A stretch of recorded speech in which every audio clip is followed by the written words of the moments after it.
Seri 4 Pelangi di Langit Singasari. Panasnya Bunga Mekar. Cerita, Esa Mintarja. Audiobook, novel silat. Bab 77. Jadi, apa kerjamu di sini? Bertanya kawannya. Aku mendapat tugas menghadap senopati di induk pasukan. Apakah seseorang dapat mengantarkan aku?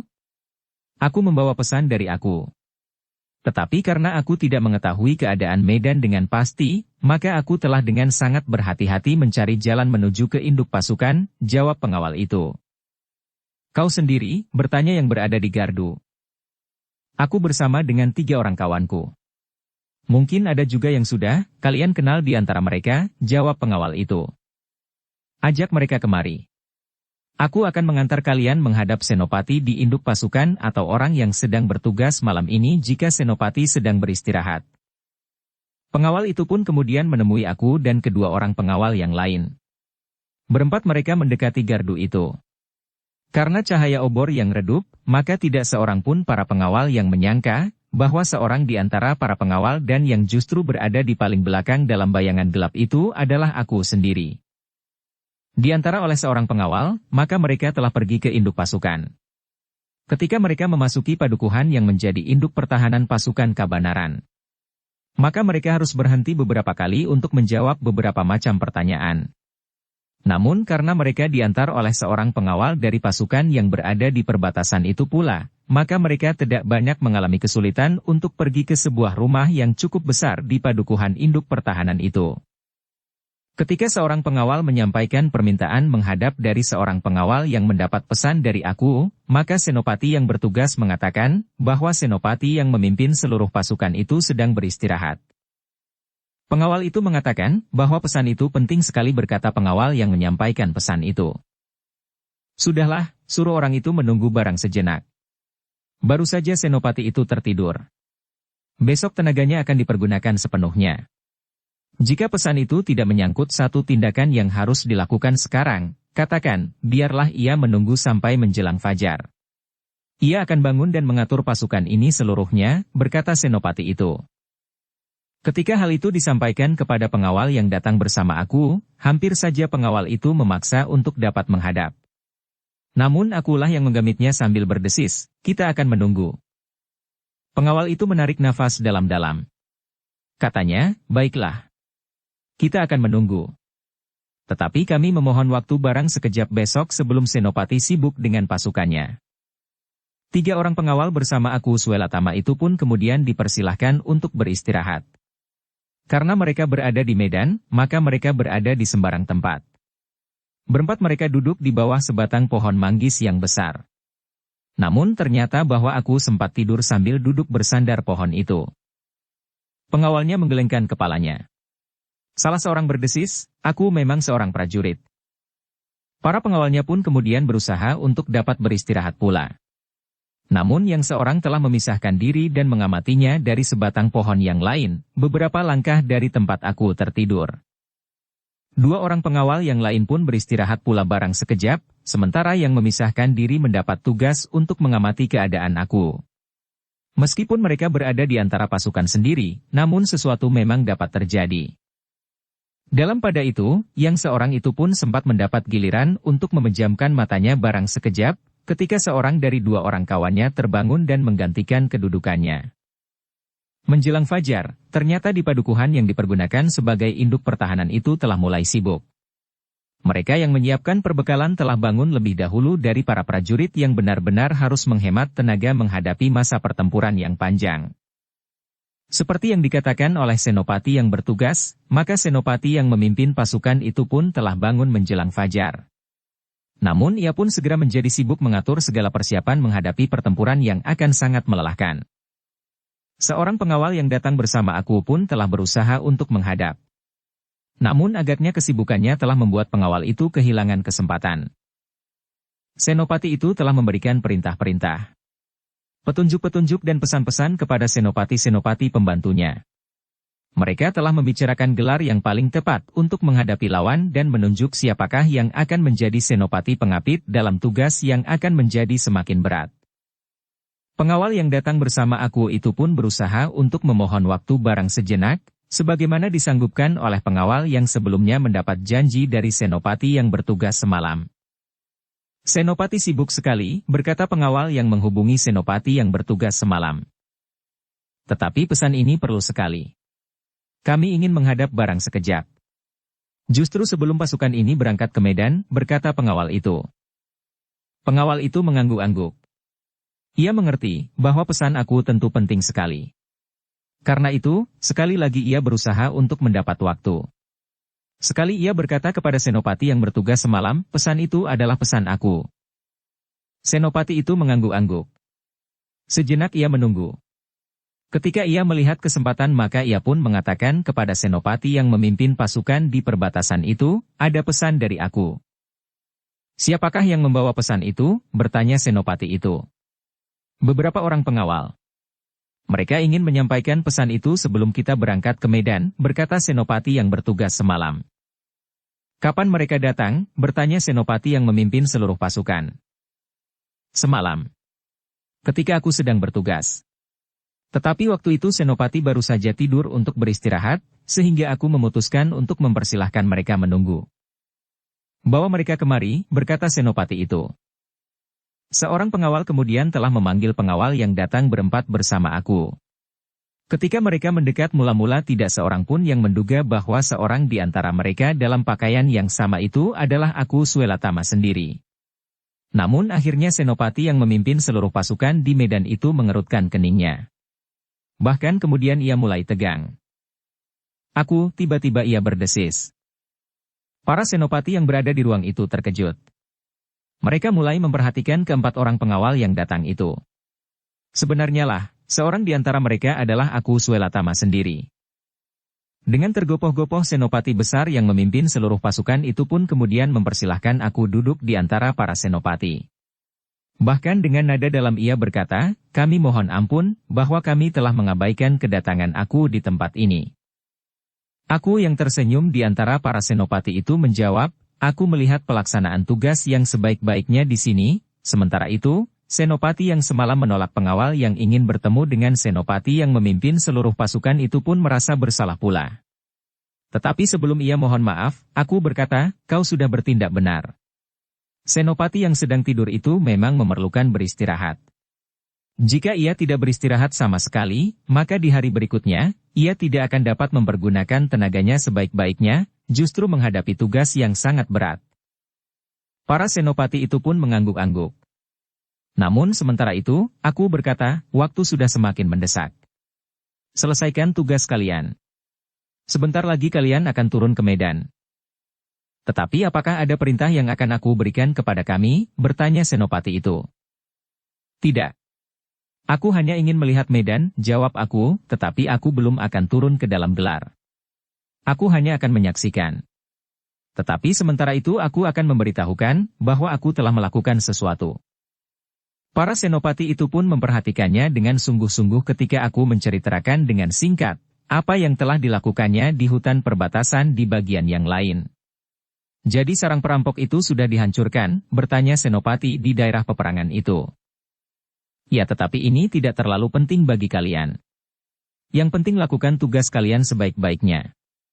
Aku akan mempertimbangkan kemungkinan-kemungkinan baru untuk mendatangkan pasukan lebih besar lagi di tempat ini, jika tempat ini benar-benar akan menjadi penentu bagi masa depan hubungan antara Kabanaran dan Watu Mas.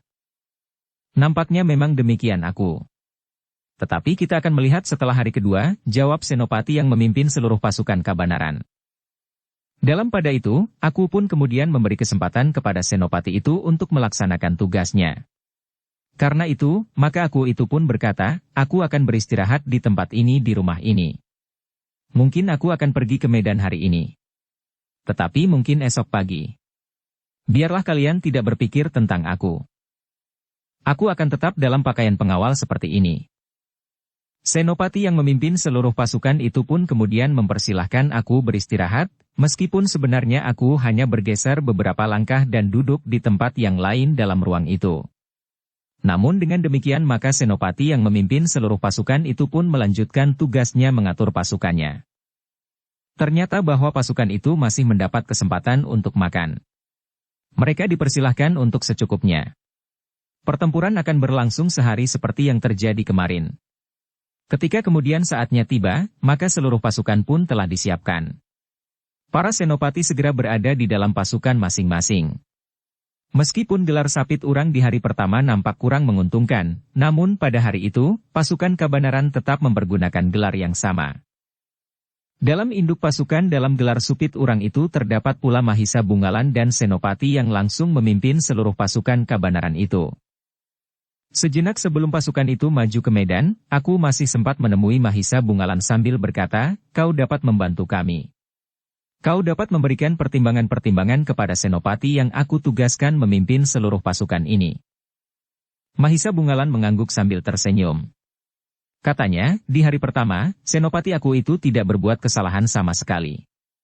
Mudah-mudahan di hari ini pun ia tidak melakukan kesalahan pula.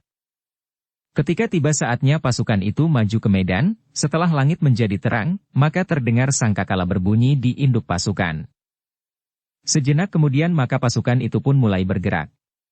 Dengan segala macam tanda kebesaran seperti pada hari pertama, pasukan Kabanaran telah maju ke medan, untuk menghadapi pasukan dari Watu Mas yang telah siap pula.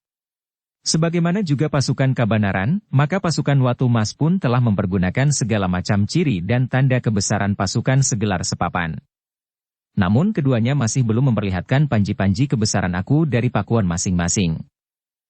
Sebenarnya lah meskipun aku Kabanaran telah berada di medan, tetapi ia tidak tampil sebagaimana seorang aku. Ia masih akan tetap berada di padukuhan induk pertahanan. Sandalnya ia akan pergi juga ke medan, maka ia tidak akan turun ke gelanggang sebagai seorang aku. Demikianlah kedua pasukan itu semakin lama menjadi semakin dekat. Ketika para senopati memberikan aba-aba untuk menyerang, maka terdengarlah sorak yang bergemuruh dari kedua belah pihak. Kedua pasukan itu masih mempergunakan gelar yang sama. Namun Kabanaran yang terdesak pada hari pertama, telah memperkuat induk pasukannya dengan beberapa kelompok pengawal yang terpilih. Sementara pada kedua sayap pasukan, diperintahkan oleh Senopati yang memimpin seluruh pasukan itu, untuk menyesuaikan diri dengan gerak induk pasukan. Sejenak kemudian, maka kedua pasukan itu mulai berbenturan. Seperti pada hari pertama, kedua belah pihak telah bertempur dengan gigihnya. Desak-mendesak, dorong-mendorong dan serang-menyerang. Pertempuran itu berlangsung dengan sengitnya. Matahari yang memanjat langit semakin tinggi dan melontarkan panasnya yang terik sama sekali tidak dihiraukannya. Berbeda dengan hari pertama, pasukan Watu Mas tidak berhasil mendesak pasukan Kabanaran. Mereka sebenarnya merencanakan untuk mendesak pasukan Kabanaran sampai ke padukuhan yang mereka pergunakan sebagai tempat induk pertahanan dan menghancurkannya. Dengan demikian maka pasukan Kabanaran akan terpaksa menggeser induk pertahanannya. Jika aku memerintahkan maka pasukan Watu Mas akan mendesak pasukan Kabanaran selanjutnya. Bahkan apabila perlu, Watu Mas tidak perlu menarik pasukannya lagi, tetapi dengan bantuan pasukan baru, mereka akan terus menuju ke pusat pemerintahan Pakuan Kabanaran dan mendudukinya. Tetapi ternyata bahwa pasukan Kabanaran pada hari kedua mampu bertahan. Justru karena induk pasukannya telah diperkuat maka pasukan Watu Mas tidak lagi dapat mendesak mereka. Meskipun pasukan Kabanaran juga tidak dapat mendesak pasukan Watu Mas, tetapi keadaannya sudah menjadi lebih baik dari hari yang pertama. Sementara itu, Mahisa Bungalan yang berada di induk pasukan telah bertempur dengan sengitnya. Lawan-lawannya harus mengakui bahwa anak muda yang berada di induk pasukan itu mempunyai ilmu yang sulit diimbangi. Karena itulah, maka untuk melawan Mahisa Bungalan, para pengawal dari Watu Mas harus bertempur berpasangan. Dalam pada itu, sebenarnya lah aku Swelatama telah berniat untuk melihat medan pertempuran dari dekat. Tetapi ia tidak ingin hadir sebagai aku di Kabanaran. Ia akan hadir di pertempuran itu sebagai seorang pengawal kebanyakan. Karena itulah, maka dengan dikawal oleh 3 orang pengawal kepercayaannya, maka ketika matahari mencapai puncak langit, aku telah mendekati medan pertempuran. Meskipun aku tidak langsung terjun dalam arena, namun ia dapat melihat betapa kerasnya benturan kekuatan antara pasukan Watu Mas dan pasukan Kabanaran itu. Aku di Kabanaran itu melihat betapa senjata yang beradu dengan dahsyatnya. Betapa desah kesakitan dan keluhan tertahan karena goresan senjata. Ia melihat betapa orang-orang yang terluka harus digeser dari medan. Namun aku pun melihat betapa para pengawal di Kabanaran dengan sepenuh hati telah mempertahankan tanah kelahirannya tanpa menghiraukan nilai diri sendiri. Sentuhan kebanggaan telah melonjak di hati aku di Kabanaran melihat pasukannya yang bertempur dengan beraninya. Meskipun demikian, maka aku melihat jumlah pengawal yang turun ke medan akan dapat diperbesar, sehingga dengan demikian maka kekuatan Kabanaran akan mampu mendesak pasukan Watu Mas sampai ke seberang hutan perbatasan. Karena menurut perhitungan aku, tujuan pokok dan pangkal dari segala sengketa itu telah dapat diatasinya. Pasukan perampok itu sudah dikalahkan. Karena itu, maka pada saat itu pula, tanpa menunggu akhir dari pertempuran di hari kedua, aku yang kembali ke Pedukuhan Induk Pertahanan, telah memerintahkan 2 orang penghubung untuk kembali ke kota Pakuan. Pasukan yang baru saja kembali dari hutan perbatasan dan memasuki sarang perampok itu dipanggil ke medan bersama beberapa kelompok pasukan yang lain yang dapat ditarik dari daerah-daerah yang tidak terlalu rawan. Namun diawasi sebaik-baiknya. Malam nanti mereka harus sudah berada di medan, berkata aku, besok mereka harus sudah dapat menggantikan pasukan cadangan, karena semua pasukan cadangan turun ke medan. Dengan berkuda para penghubung itu berpacu menuju ke kota Pakuan. Mereka harus melaksanakan tugas itu sebaik-baiknya dan secepat-cepatnya. Dalam pada itu, aku di Watu Mas pun telah mendengar laporan bahwa pasukan Kabanaran telah memasuki daerah perbatasan dan langsung menyerang sarang para perampok. Mereka telah merampas harta benda yang tidak ternilai harganya yang terdapat di sarang perampok itu. Kemarahan yang tidak tertahan telah mendorong aku memerintahkan kepada para pengawalnya yang terpercaya untuk bersiap. Aku akan pergi ke medan. Orang-orang Kabanaran bukan saja telah memasuki daerah Watu Mas, tetapi mereka telah mengambil harta benda yang berada di Watu Mas. Tidak peduli harta benda milik siapapun juga, tetapi harta benda itu sudah berada di Pakuan Watu Mas, berkata aku Watu Mas, karena itu, orang-orang Kabanaran memang harus dihukum. Dengan tergesa-gesa aku di Watu Mas telah menyiapkan para pengawalnya yang terpilih. Bahkan kelompok pengawal yang sedang bertugas di luar kota Pakuan pun telah dipanggil. Mereka akan pergi ke medan dan dengan kekuatan yang bertambah, mereka akan menghukum orang-orang Kabanaran. Aku tidak perlu menunggu laporan berikutnya, berkata aku, beberapa orang yang terluka dari medan itu sudah cukup memberikan gambaran apa yang terjadi. Pertempuran itu tentu merupakan pertempuran yang cukup besar. Demikianlah maka dengan pengawal yang kuat dan beberapa kelompok pengawal yang berhasil ditarik, aku di Watu Mas telah menuju ke medan. Mereka dengan tergesa-gesa menyusup hutan. Meskipun aku sendiri berkuda, tetapi karena tidak semua orang di dalam pasukan itu berkuda, maka laju pasukan itu pun menjadi tidak terlalu cepat. Tetapi akhirnya aku tidak telaten. Maka katanya kepada Senopati yang memimpin pasukannya, aku akan mendahului bersama kelompok pasukan berkuda. Yang lain agar berjalan lebih cepat menyusul kami. Demikianlah, maka aku itu pun telah mendahului bersama beberapa orang pengawal berkuda. Di antara mereka adalah penghubung yang sudah mengetahui keadaan medan. Karena itu, maka ketika aku sampai ke medan, maka aku itu pun segera berada di antara para pedati di perkemahan pasukan Watu Mas. Kedatangan aku Watu Mas membuat orang-orang yang berada di perkemahan menjadi berdebar hati. Sekelompok pengawal yang ditugaskan untuk menjaga perbekalan dan termasuk pasukan cadangan, menerima aku dengan berbagai macam harapan. Pasukan yang lain akan menyusul, berkata aku, besok, pada pertempuran di hari berikutnya, kita akan menghancurkan pasukan Kabanaran. Ya, jawab pemimpin kelompok dari pasukan cadangan, besok kita akan menghancurkan mereka. Aku itu pun kemudian berbicara dengan beberapa orang kepercayaannya. Akhirnya aku mengambil kesimpulan, aku tidak akan bertempur lagi dalam gelar yang utuh. Meskipun besok pasukan Watu Mas akan keluar lagi dengan gelar, tetapi gelar yang lebih kecil. Beberapa kelompok pasukan akan menerobos lewat jalan lain memasuki Padukuhan Induk Pertahanan. Sebagian lagi akan menghantam gelar pasukan lawan dari arah belakang. Perhatian mereka akan terpecah, dan kita akan mencerai-beraikan mereka. Bagus, desis seorang kepercayaannya, jika kita dapat mencapai Induk Pertahanan, maka pasukan yang ada tentu tinggal pasukan pengawal yang kecil, karena agaknya Kabanaran telah menempatkan seluruh kekuatannya pada gelar sapit urangnya yang besar dan megah. Aku akan mempergunakan cara yang tidak sewajarnya dalam perang beradu gelar, berkata aku di Watu Mas, kita harus mempunyai akal agar kita dapat lebih cepat menghancurkan mereka. Namun aku dari Watu Mas itu harus menunggu. Ketika matahari turun, maka pertempuran pun telah berhenti ketika terdengar sangkakala tertiup dari kedua belah pihak. Dengan letih kedua pasukan itu menarik diri, kembali ke induk pertahanan masing-masing.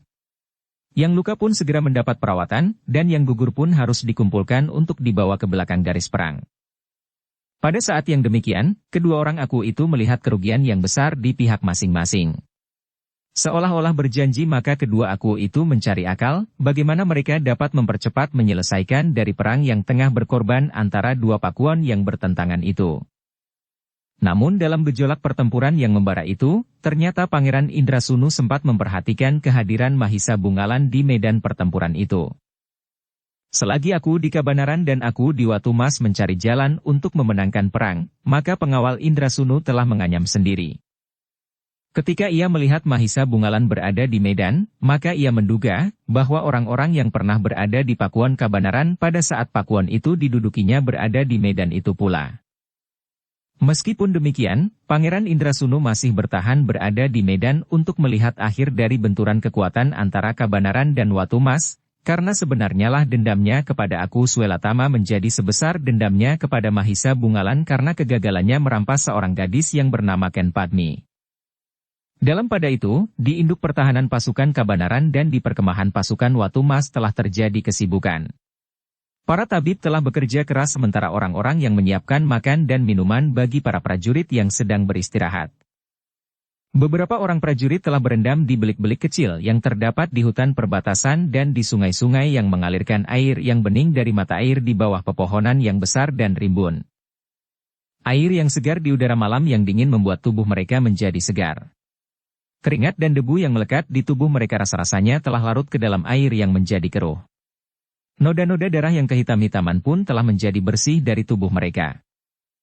Meskipun goresan-goresan senjata di kulit mereka terasa sedikit pedih, namun kesegaran air itu rasa-rasanya telah memulihkan kekuatan mereka. Apalagi ketika kemudian mereka setelah berendam, makan nasi hangat dan minum minuman panas.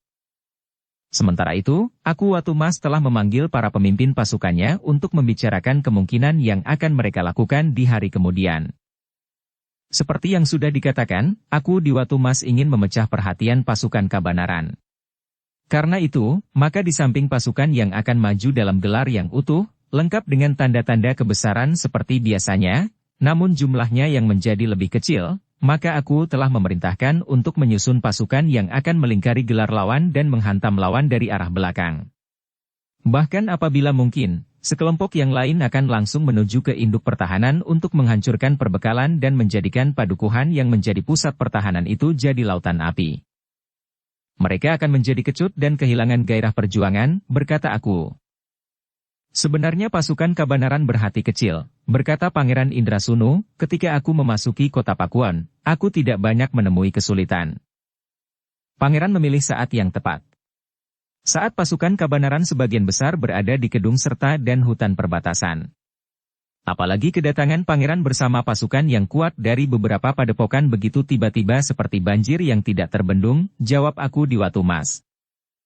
Maksudku, berkata Indrasunu, jika mereka mengalami sedikit saja kekalahan, maka mereka akan kehilangan kemantapan bertempur, jawab Pangeran Indrasunu, karena itu, aku sependapat, bahwa sebagian dari pasukan Watu Mas menerobos melingkari gelar. Dan aku pun sependapat, bahwa pasukan ini selanjutnya akan terus menerobos memasuki kota Pakuan. Kita tidak perlu mengulangi serangan yang akan memberikan peluang kepada orang-orang Kabanaran untuk bersiap-siap lagi. Sementara perbekalan dan pelengkapan kita akan dapat menyusul. Malam nanti, sepasukan pengawal akan datang dengan beberapa perlengkapan dan perbekalan baru, berkata aku telah mendahului mereka untuk mempersiapkan satu rencana yang matang di sini. Sebenarnya lah malam itu, pasukan yang berangkat bersama aku Watu Mas, tetapi kemudian ditinggalkannya telah sampai ke Medan. Mereka pun segera menempatkan diri dalam perkemahan yang segera mereka dirikan. Para pemimpinnya segera berkumpul untuk menyesuaikan diri dengan rencana yang telah disusun sebelumnya. Kalian masih sempat beristirahat, berkata aku, besok pagi sebagian dari kalian akan memasuki arena. Karena itu, kalian harus menyiapkan diri lahir dan batin.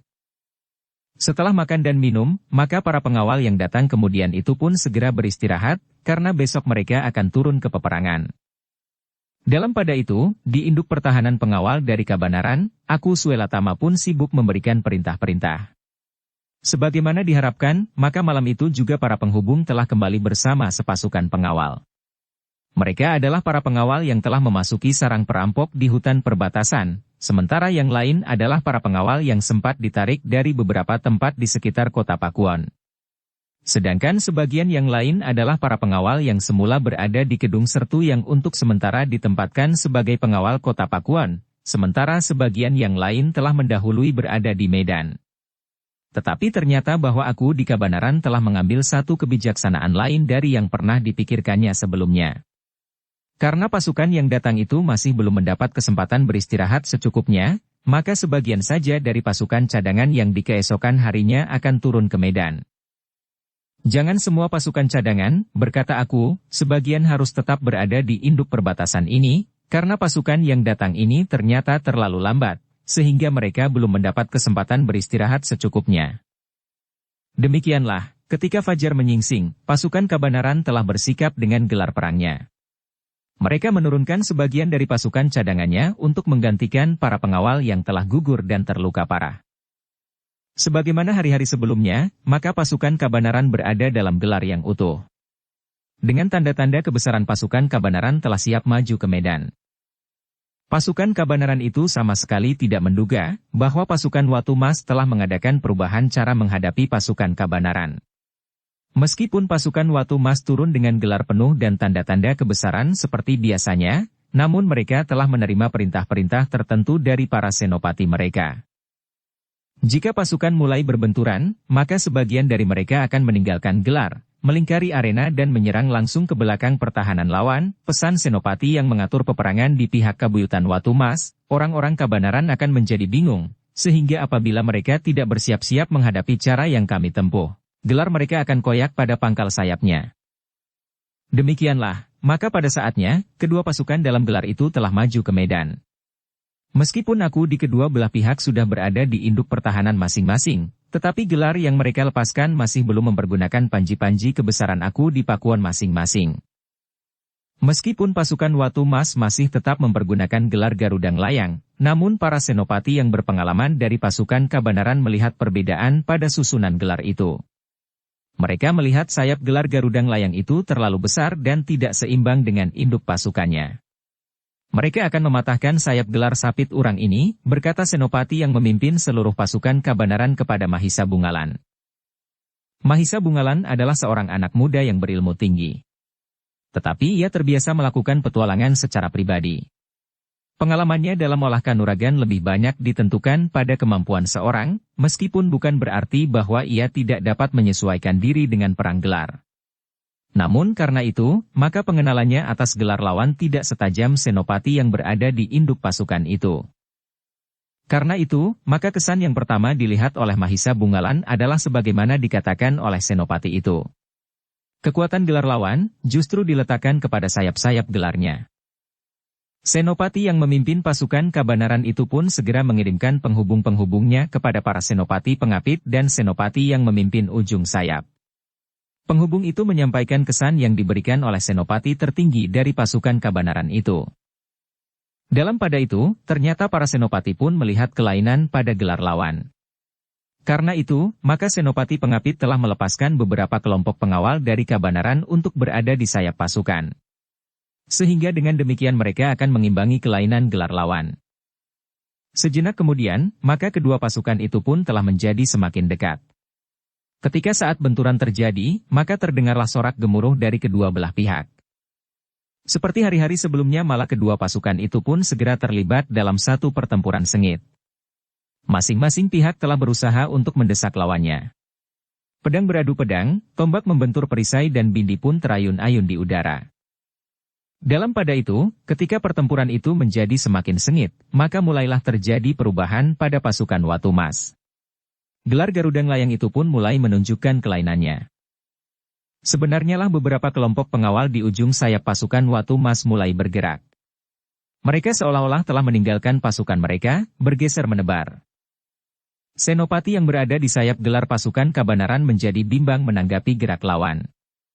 Namun sebelum mendapat gambaran yang pasti dari tujuan gerak lawan yang berbeda dengan hari-hari sebelumnya, ternyata Senopati di ujung sayap itu berpikir cukup cepat.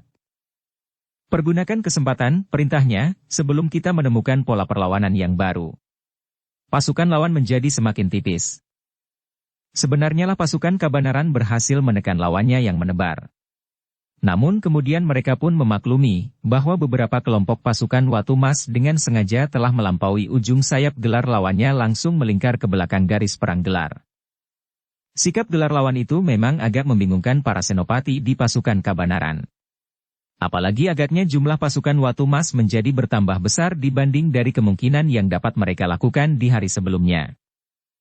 Kelainan gelar lawan itu terasa menggoncangkan gelar pasukan Kabanaran. Namun untunglah Senopati yang terampil itu segera mengambil keputusan. Ia menarik sayap pasukan dari gelar sapit urang itu justru mendekati induk pasukan, sehingga gelar mereka menjadi sempit. Kita akan memuat perhitungan baru, pesan Senopati itu kepada para pengapitnya lewat para penghubung. Kesempatan untuk melingkari pasukan lawan memang menjadi semakin besar pada pasukan Watumas. Tetapi dengan perubahan gelar pada pasukan Kabanaran, mereka tidak dapat lagi berusaha memotong gelar lawan pada pangkal sayapnya. Namun demikian, maka kelainan sikap gelar Garudang Layang itu telah berhasil menegangkan para pengawal dari Kabanaran. Suatu perhitungan yang memang dikehendaki oleh para senopati di Watumas. Dalam keadaan yang demikian itulah, maka sekelompok pengawal dari Watumas yang memang mempunyai kelebihan dari pasukan Kabanaran, karena jumlah mereka yang lebih banyak, telah memisahkan diri dari gelar. Sebagaimana mereka rencanakan, pasukan kecil itu akan menusuk langsung ke pusat pertahanan orang-orang Kabanaran untuk menghancurkan padukuhan yang menyimpan perbekalan dan menjadi induk pertahanan itu. Pasukan cadangan yang ada di padukuhan itu tidak akan mampu melawan kita, berkata Senopati yang memimpin sekelompok pasukan pengawal dari Watumas itu. Namun ternyata orang-orang Kabanaran melihat gerak yang sudah dapat mereka baca. Pasukan itu tentu akan menghancurkan dukungan kekuatan di belakang garis perang. Karena itu, dua orang penghubung yang tidak sempat mendahului pasukan Watumas yang dengan cepat bergerak menuju ke padukuhan itu, telah mempergunakan isyarat. Mereka telah melontarkan panah sendaren ke arah padukuhan di belakang garis perang itu. Dua buah panah sendaren telah mengaum di udara. Para pengawas di luar padukuhan induk pertahanan pasukan Kabanaran telah mendengar isyarat itu, namun mereka tidak segera mengerti apa yang terjadi. Meskipun demikian, maka para pengawas itu telah meneruskan isyarat itu ke padukuhan. Mereka pun telah melepaskan panah sendaren pula yang langsung jatuh ke dalam padukuhan induk pertahanan itu. Isyarat itu telah mengejutkan para pengawal yang masih beristirahat karena mereka masih belum diikut sertakan dalam pertempuran di hari itu. Namun demikian mereka mendengar isyarat maka mereka pun segera mempersiapkan diri bersama para pengawal dalam pasukan cadangan. Sebenarnya lah bahwa pasukan cadangan yang tersisa memang tidak begitu banyak. Tetapi orang-orang Watumas tidak memperhitungkan bahwa Kabanaran telah memanggil pasukan baru untuk memperkuat kedudukan mereka. Dengan cepat pasukan yang berada di induk pertahanan itu bersiap. Bukan saja para pengawal cadangan dan para pengawal yang masih belum dipersiapkan untuk bertempur hari itu, tetapi juga mereka yang bertugas di belakang garis perang. Mereka yang bertugas untuk menyediakan makan dan minum, mengurusi perbekalan dengan kegiatan-kegiatan yang lain. Namun sebenarnya lah mereka pun sudah memiliki dasar-dasar ilmu perang. Para pengawal dari Watumas pun telah mendengar isyarat yang dilontarkan oleh para penghubung pasukan Kabanaran.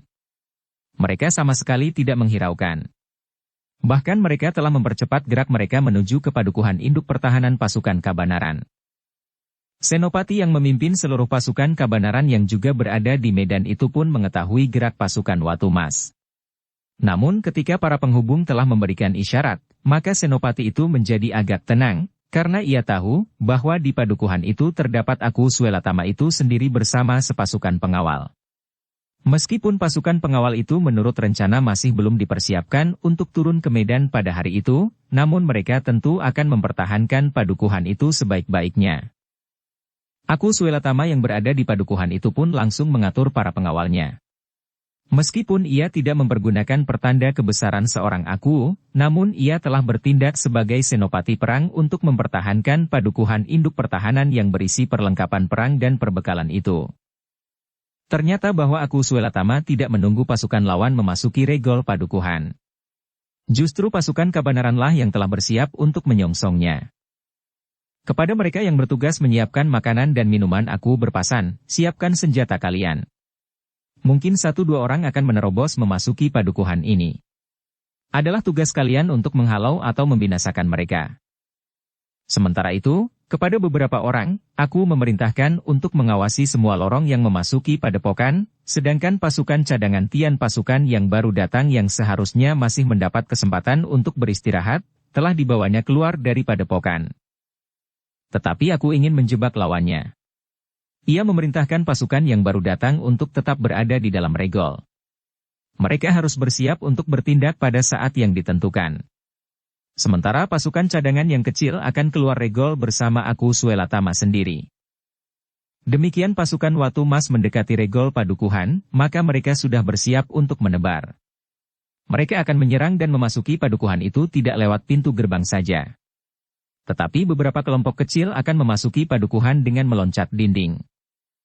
Namun sebelum mereka sempat menebar, pasukan kebenaran yang dipimpin oleh seorang senopati muda telah menyongsong mereka.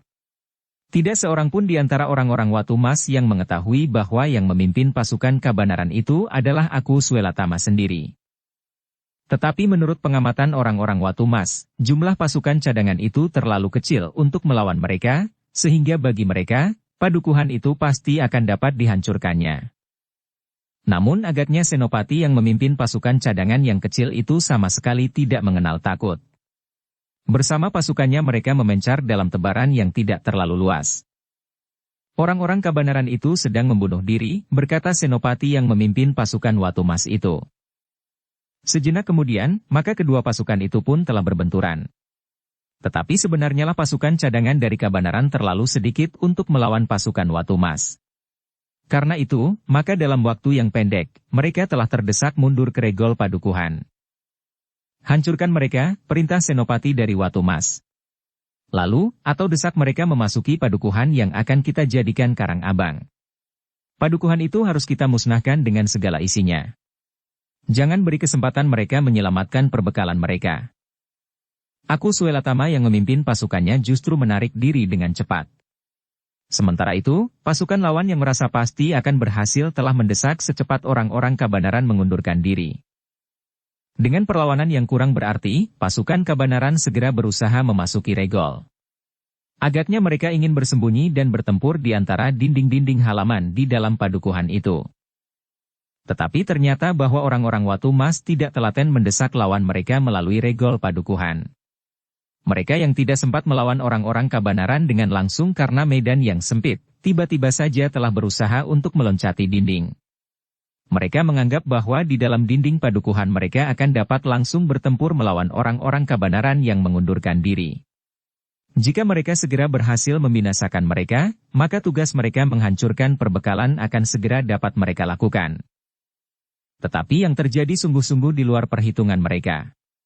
Pada saat aku Suelatama melihat orang-orang Watu Mas berloncatan, maka ia pun segera memerintahkan penghubungnya untuk meneriakkan isyarat. Meskipun penghubung itu sudah berada di mulut regol, namun sebagaimana telah disetujui bersama, maka penghubung itu telah melontarkan panah sendaren ke udara. Sambil melambung tinggi, panah sendaren itu bagaikan menjerit meneriakkan aba-aba, agar mereka yang berada di belakang regol bersiap menghadapi lawan yang datang. Sebenarnya lah, suara panah sendaren itu telah menghentakkan orang-orang kebenaran yang sedang menunggu dengan hati yang berdebar-debar. Karena itu, demikian mereka mendengar isyarat, maka mereka pun segera berloncatan. Justru hampir bersamaan dengan orang-orang Watu Mas yang meloncati dinding memasuki padukuhan. Ternyata sebagian dari orang-orang Watu Mas itu bernasib buruk. Demikian mereka meloncat turun, ujung senjata orang kebenaran telah menyambutnya. Sementara itu, para pengawal dari kebenaran yang mundur melalui gerbang pun seluruhnya telah melewati regol. Aku adalah orang terakhir yang berdiri di pintu gerbang yang terbuka. Dengan pedang ia menahan orang-orang Watu Mas yang mendesak. Tetapi demikian beratnya tekanan orang-orang Watu Mas, maka aku pun telah menarik pasukannya dengan cepat memasuki padukuhan. Orang-orang Watu Mas tidak mau melepaskan buruan mereka. Mereka pun telah berlari-lari mengejar. Namun senopati Watu Mas yang berada di depan dengan cepat dapat mengetahui apa yang sebenarnya terjadi. Pertempuran antara orang-orangnya yang meloncati dinding melawan para pengawal dari Kabanaran yang telah menunggu mereka. Apalagi ketika Senopati itu sempat melihat ujung-ujung senjata di balik dinding halaman dan pepohonan perdu. Karena itu, maka ia pun memberikan isyarat agar orang-orangnya tidak dengan serta-merta mengejar lawannya. Bahkan kemudian ia pun meneriakkan aba-aba, kita memasuki sebuah perangkap. Tetapi kita tidak akan mundur. Kita hancurkan orang-orang Kabanaran yang licik. Para pengawal yang memasuki padukuhan lewat regol itu pun telah menghentikan gerak majunya. Mereka kemudian menebar dekat dinding padukuhan di beberapa tempat. Kawan-kawannya telah bertempur dengan orang-orang Kabanaran yang menunggu mereka di dalam dinding padukuhan. Orang-orang Kabanaran mengumpat di dalam hati. Jika pasukan Watu Mas itu memburu lawannya di sepanjang lorong di induk pertahanan itu, maka dari sebelah menyebelah orang-orang Kabanaran akan dengan mudah menghancurkan mereka. Tetapi ternyata orang-orang Watu Mas itu tidak terlalu bodoh. Mereka sempat mengamati keadaan dan melakukan perlawanan sesuai dengan keadaan yang mereka hadapi. Sejenak kemudian telah berkobar pertempuran yang sengit. Rencana orang-orang Kabanaran tidak dapat mereka lakukan sebagaimana mereka harapkan. Ternyata bahwa mereka harus bertempur dalam satu perang berubuh yang kisruh. Kedua pasukan itu seolah-olah telah berbaur menjadi satu. Saling menusuk, saling menyedang dan saling membunuh. Namun dalam keadaan yang demikian, yang melawan orang-orang Watu Mas bukan saja sekelompok kecil pengawal yang dipimpin oleh seorang senopati muda yang tidak lain adalah Aku Swelatama sendiri, tetapi pasukan pengawal yang datang kemudian, yang dianggap belum sempat beristirahat itu, telah terlibat dalam pertempuran yang sengit. Tetapi dengan demikian maka jumlah orang-orang Kabanaran ternyata lebih banyak dari orang-orang Watu Mas.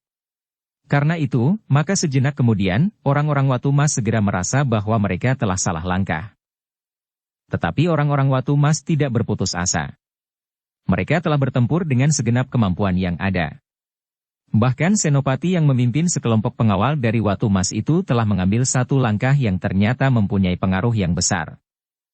Kepada dua orang pengawal ia berkata, jika kita berhasil membakar 1-2 rumah, maka tentu akan berpengaruh pada peperangan di luar padukuhan ini. Tetapi kita belum menemukan rumah tempat penyimpanan perbekalan, atau rumah yang manapun juga. Asapnya akan sama saja warnanya dari medan perang, jawab Senopati itu. Kedua pengawal itu mengangguk-angguk. Kemudian dengan diam-diam mereka pun telah meninggalkan arena pertempuran. Keduanya pun kemudian memilih sebuah rumah yang besar yang telah kosong. Tidak ada seorang pengawal pun yang mengawasi rumah yang kosong itu. Penghuni padukuhan itu sudah lama dipindahkan sejak padukuhan itu menjadi pusat pertahanan pasukan Kabanaran. Sejenak kemudian, maka apapun mulai menyala. Sebuah sudut yang terbuat dari anyaman bambu mulai mengepulkan asap. Api yang merambat perlahan-lahan mulai menelan seruas demi seruas. Kedua pengawal itu tidak menunggu api berkobar lebih besar. Mereka pun segera berlari ke rumah di sebelah. Rumah itu jauh lebih kecil. Tetapi hal itu memang tidak penting bagi orang-orang Watu Mas. Karena itu, maka sejenak kemudian rumah itu pun telah dibakarnya pula. Api ijuk dan dinding bambu membuat rumah-rumah itu cepat terbakar. Sejenak kemudian, ternyata api telah mulai menjilat atap, dan asap pun mulai berkobar. Api itu memang sangat mengejutkan. Aku Swelatama pun terkejut. Mereka mengira bahwa tempat penyimpanan perbekalan telah dibakar. Dengan cepat, aku memerintahkan penghubungnya untuk melihat apa yang telah terjadi. Mereka harus memberikan laporan segera, agar aku dapat mengambil langkah. Ternyata tempat penyimpanan perbekalan masih tetap utuh. Beberapa orang pengawal siap mengamankan rumah tempat penyimpanan itu. Bahkan di bagian dapur, orang-orang yang bekerja menyiapkan makan dan minuman pun telah siap dengan senjata mereka. Gila, desis aku yang telah mendapat laporan, biarkan saja rumah kosong itu terbakar. Tetapi bagaimana dengan para pengawal di medan, bertanya penghubungnya. Aku mengerti, jawab aku, asap dan api itu tentu akan berpengaruh. Tetapi jika api itu tidak meluas, maka mereka tentu akan membuat pertimbangan. Karena itu, beberapa orang pengawal harus mengadakan pengamatan keliling di seputar padukuhan ini. Bukan hanya tempat-tempat penting sajalah yang harus diawasi, karena orang-orang Watu Mas pun mempunyai banyak akal. Demikianlah, maka sekelompok orang-orang Kabanaran pun kemudian telah meninggalkan arena untuk meronda seluruh padukuhan. Kepada mereka yang berjaga-jaga di pintu-pintu lorong mendapat peringatan agar mereka pun berhati-hati. Sementara itu, pertempuran di padukuhan itu pun mulai sampai pada tataran yang menentukan. Orang-orang Watu Mas yang jumlahnya lebih sedikit tidak lagi mampu bertahan terlalu lama. Ketika dua orang pengawal dari Watu Mas ingin membakar rumah yang lain, maka sekelompok peronda dari Kabanaran berhasil melihatnya, sehingga keduanya telah dapat ditangkap. Akhirnya, betapapun juga orang-orang Watu Mas yang memasuki padukuhan itu bertempur dengan mengerahkan segenap kekuatan yang ada, namun ternyata bahwa mereka tidak mampu untuk tetap bertahan, sehingga untuk menghindari kemusnahan, maka mereka pun mulai menarik pasukannya. Bahkan ada di antara mereka yang dengan tergesa-gesa meloncati dinding dan berlari meninggalkan padukuhan. Orang-orang Watu Mas itu masih berharap untuk dapat lolos dari tangan orang-orang Kabanaran dan bergabung dengan induk pasukan mereka. Dalam pada itu, api yang menyala, serta asap yang mengepul tinggi, membuat orang-orang Kabanaran menjadi bingung. Mereka mengira bahwa orang-orang Watu Mas berhasil menghancurkan perbekalan mereka. Sehingga justru karena itu, maka mereka pun telah terpengaruh karenanya. Selain akibat kecemasan itu, maka orang-orang Watu Mas memang mempergunakan cara yang lain yang agak membingungkan orang-orang Kabanaran. Karena itu, maka untuk beberapa lamanya orang-orang Kabanaran masih harus berusaha menyesuaikan diri. Hari itu, orang-orang Watu Mas berhasil mendesak orang-orang Kabanaran. Bahkan hampir saja gelar sapit urang orang-orang Kabanaran berhasil dipecah. Namun untunglah, bahwa ketangkasan dan kesigapan para senopati gelar itu masih dapat bertahan. Tetapi ketika asap membumbung sampai ke langit, rasa-rasanya ada sesuatu yang hilang dari orang-orang Kabanaran itu. Pasukan mereka pun justru semakin terdesak mundur. Gejolak perjuangan yang membakar jantung mereka rasa-rasanya menjadi surut. Senopati yang memimpin seluruh pasukan Kabanaran itu dapat mengerti keadaan itu. Beberapa kali ia mencoba meneriakkan aba-aba yang disambung oleh para senopati yang lain. Namun nampaknya kecemasan telah merayap di hati para pengawal di Kabanaran. Mereka merasa bahwa dukungan perbekalan dan peralatan telah musnah dimakan api, sementara para pengawal yang mempertahankannya telah binasa. Sementara itu langit pun menjadi semakin merah. Matahari perlahan-lahan turun ke punggung bukit di arah barat. Senopati yang memimpin pasukan Kabanaran masih berpengharapan bahwa senja akan dapat menyelamatkan pasukannya. Sementara pada malam harinya, ia akan mendapat kesempatan untuk memberikan beberapa penjelasan. Yang harus dilakukannya adalah bertahan agar pasukan lawan dalam perang gelar itu tidak mendekati pasukan induk meskipun padukuhan itu sudah terbakar. Tetapi pasukan Watu Mas mendesak dengan dahsyatnya. Cara mereka memecah pasukan Kabanaran dengan cara yang lain itu benar-benar telah menyulitkan kedudukan orang-orang Kabanaran yang hatinya seolah-olah telah patah. Kita harus mencapai padukuhan itu, teriak senopati yang memimpin pasukan Watu Mas. Beberapa rumah telah dibakar oleh para pengawal yang mendahului kita. Kita harus merebutnya dan menghancurkan semuanya, sehingga orang-orang Kabanaran tidak lagi mempunyai tempat untuk berpijak. Bersambung ke bab 78. Dukung kami dengan subscribe, follow, like, komen dan share. Terima kasih.